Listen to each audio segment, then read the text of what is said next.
Our next guest, longtime reporter in Columbus, between the Dispatch and now, of course, you love him on The Athletic, theathletic.com. He's Aaron Portzline. Ports, good morning, man. How are you? Good morning. Can you feel the angst emanating from Toronto all the way in Calgary yet today? Yeah. It's tight. It's very tight. I can barely focus, honest. I don't know. I might take a cab home because I'm so rattled. I may not be able to focus. It's a really beautiful thing. Yeah, it really is.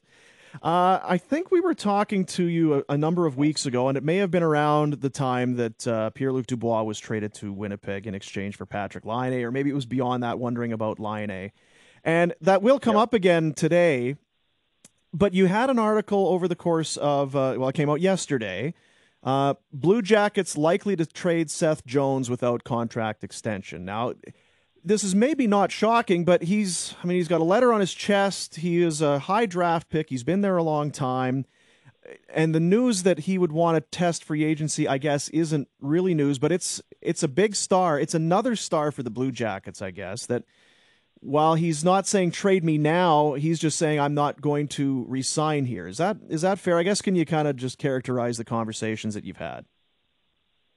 Yeah, so that is the report by Elliot Friedman. Pat Brisson, who is Seth Jones' agent, will not confirm that. The Blue Jackets have essentially, by their words, and they won't get into the specifics of the conversation, but from their words, we can safely say that yes, they have been informed by Seth Jones that he, at this juncture, does not plan to sign with them.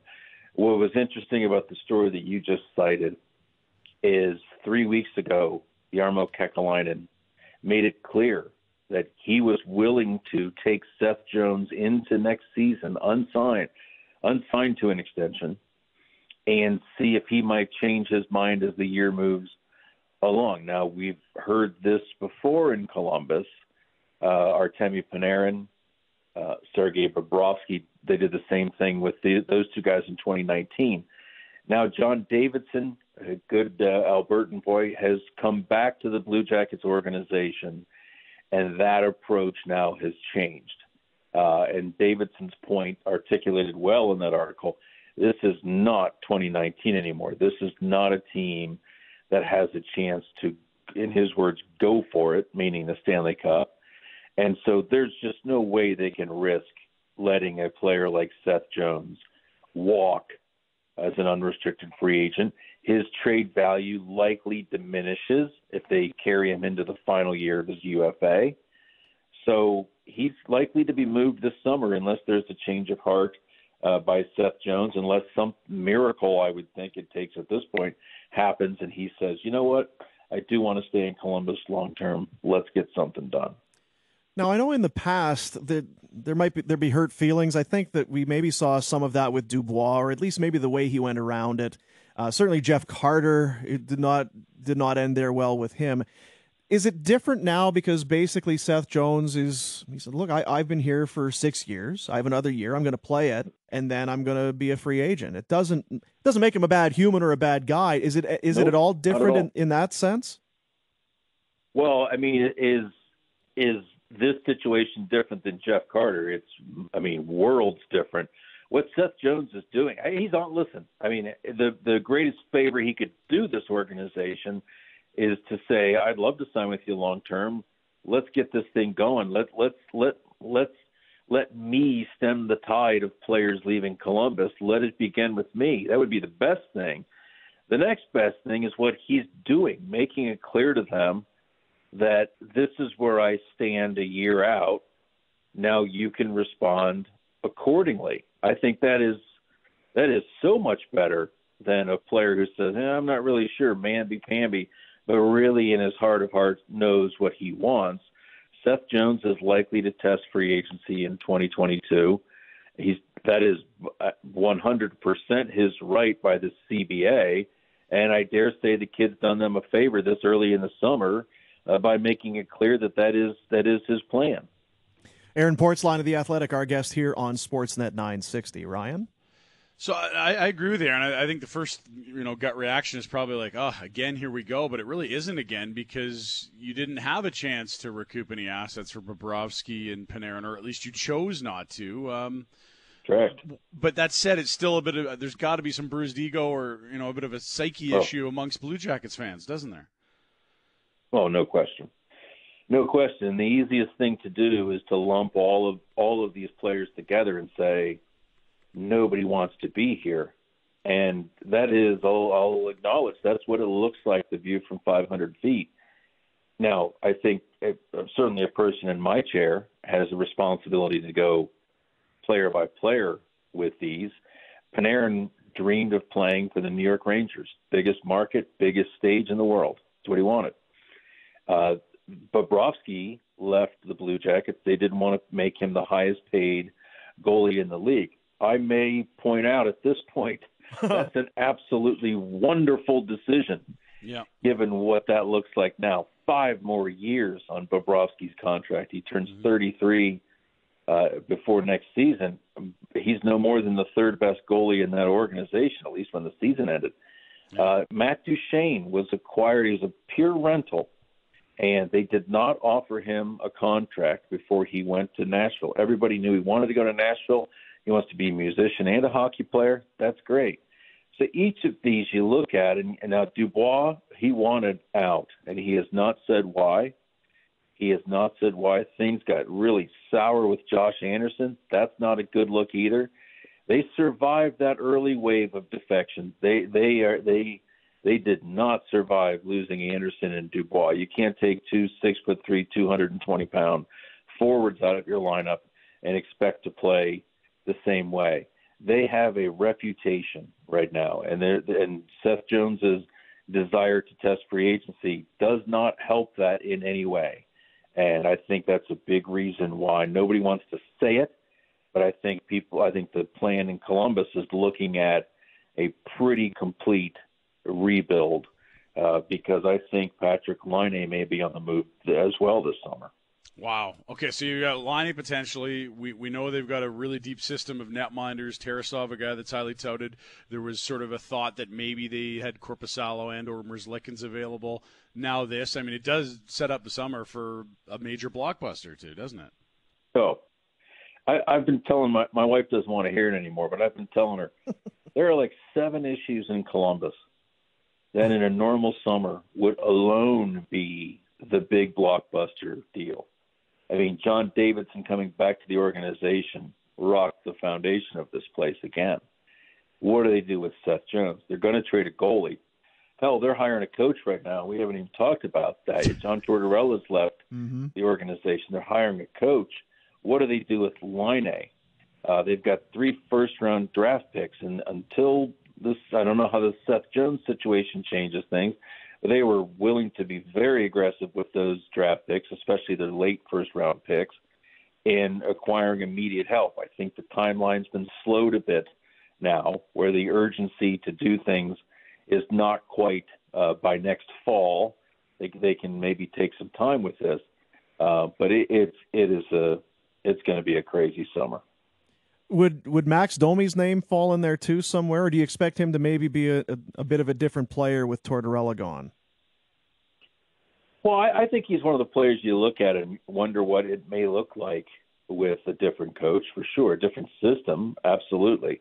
It must be said, Max Domi played much better the last month or 6 weeks of the season than he did the first couple of months of the season. He was, at best, invisible the first couple of months of his best games are when you didn't notice him.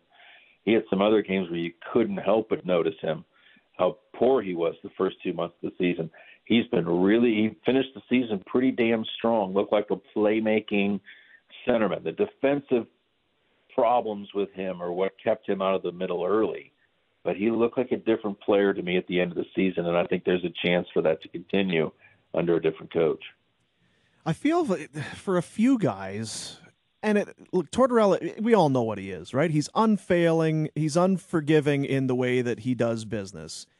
And on one hand, you look at maybe Domi or like Patrik Laine, because I do want to ask you about Laine. At the same, so he's playing reduced minutes, fourth line, sitting for periods at a time.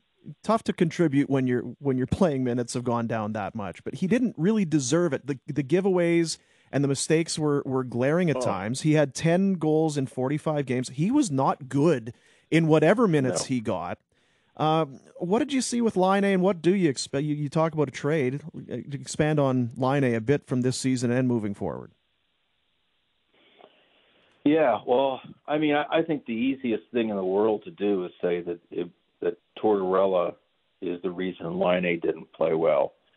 I think you could certainly look at the Blue Jackets roster, throw your hands up and say, where are the centers? Who's this guy supposed to play with? But you couldn't watch him night in, night out and say that that's a guy who was busting his ass to do everything he could.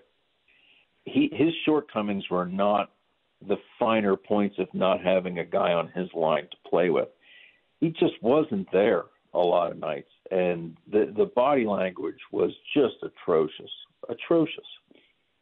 to the point where I think there are players in that room that would trade him if they could. I think there's just an enormous amount of frustration there. He's an RFA. There are 2 years of RFA left. I don't see any scenario in which he signs a long-term contract in Columbus. I think, if anything, if he's not traded, my hunch is it's a 1-year contract, and they punt it to next season. He has arbitration rights. This might not be the best season to go to arbitration if you're him, 10 goals in 46 games, as you mentioned. But that the question for me is, can they get him going? B, how long is it going to take them to get a centerman that can bring life to his game if that's what he's waiting for? Mm-hmm. That could be a while. I won't be surprised at all if he's moved this summer. A 1-year deal would make a bit of sense, though, wouldn't it? For the team to perhaps recoup more in a trade, and certainly for him to boost his value going into the next contract. Because he doesn't have a whole lot of bargaining power right now. You're right. You may as well not have arbitration rights. You're coming off a 10-goal season. You're not in a position of power. That's it. And with now, on the decline. Yeah. Since big numbers early. Yeah. And Merzlikins the guy. You think it's Korpisalo on the move? It's hard for me to say. And the way it was articulated to me by Jarmo Kekalainen was, if the disparity in the trade return is greater than what they feel is the disparity in the play, then it could impact who they trade. I'm on record. I'll say it again. I think trading Elvis Merzlikins would be one of the biggest mistakes this franchise has made. And they, by the way, have made a lot of mistakes through the years. That kid aspires to greatness. That kid has a personality that draws cameras. The crowd loves him. This is to say nothing against Kekalainen. Very good goalie, really good goalie. I think he could play really well with another team when he starts to get regular playing time again. But I can't imagine a scenario in which Elvis Merzlikins is the goaltender that they trade, given what this team needs, not just in goalie play, but in marketability as well. I loved the last little stretch for him. I'm going to shoot on net, talking to Tortorella, telling him he's going to go for a goal, and just coming out and basically saying how disappointed and upset he was about the losing. From here, you could see that there's some real personality and character in that guy. And you know what it is? I know personality offends many hockey fans. The idea of it, the idea of an individual standing out. He does it in a way that I think even his teammates have warmed to. There's a lot built up about this kid before he came over from Latvia or from Switzerland. He's a Latvian born. But everything he says and everything he does is done through the prism of a team. He wants the team to succeed. The Blue Jackets drafted him. They've got a roster. They've got players on this roster through the years who have tried desperately to get out of town. Elvis Merzlikins wants to be here, wants to elevate the Blue Jackets. He's a hell of a talented goalie. That's a guy. I can't imagine them cutting bait with him. And one of the other things there, was 7 you told your wife? I guess the draft lottery would be in there as well. Columbus with the 5th best odds going in. Yeah, that's Wednesday. That's Wednesday. You know what's interesting is, this is the 14th time the Blue Jackets have been in it. And they've never won the lottery. Not once have they won the lottery. Only once have they moved up in the lottery. Just one spot, 2016.